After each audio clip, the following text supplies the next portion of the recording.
या ठिकाणी या तालुक्यातले प्रश्न चांगल्या पद्धतीने मांडलेले आहेत आणि त्याचा एक प्रकारचा रिझल्ट सुद्धा आपल्याला या निमित्तानं मिळालेला आहे। या पूर भागासाठी जी 69 गावं आज पाण्यापासून वंचित होती त्याचा सुद्धा एक आज या निमित्तानं टेंडर प्रोसेस झालेलं आहे, त्याचं काम सुरू झालेलं आहे। फक्त एक आहे की जर टीसी पासून आल्यानंतर परत या 69 गावांना विस्तारित म्हणजे पोट कालवानं ते पाणी पोहोचण्यासाठी टेंडर थोड्याच दिवसात या ठिकाणी होऊन जाईल आणि ते काम पूर्ण होईल।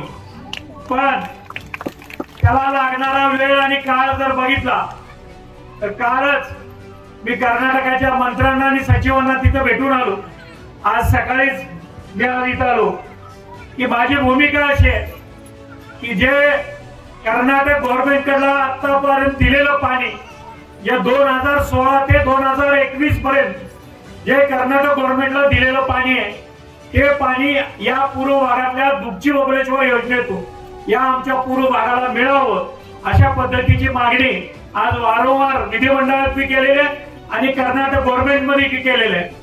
आणि कालच त्या सचिवांनी मला या ठिकाणी आश्वासन दिलेलं आहे की 8 दिवसात याचा आम्ही सगळा लेखाजोखा घेऊ आणि लवकरात लवकर हे पावसाचं पाणी आपल्याला कसं मिळेल एवढंच या निमित्तानं मी आपल्याला अभिवचन देतो। आणि ज्या धार्मिक इच्छाशक्तीनं आपण सगळीजण इथं एकत्रित आलेला त्या धार्मिक इच्छाशक्तीच्या मार्गदर्शनाखाली त्याच्या आशीर्वादाखाली येणाऱ्या काळात या जत तालुक्याचा चेहरा मोहरा आपल्याला बदललेला दिसेल एवढीच या निमित्तानं आपल्याला ग्वाही देतो आणि टाकतो। जय हिंद, जय भारत।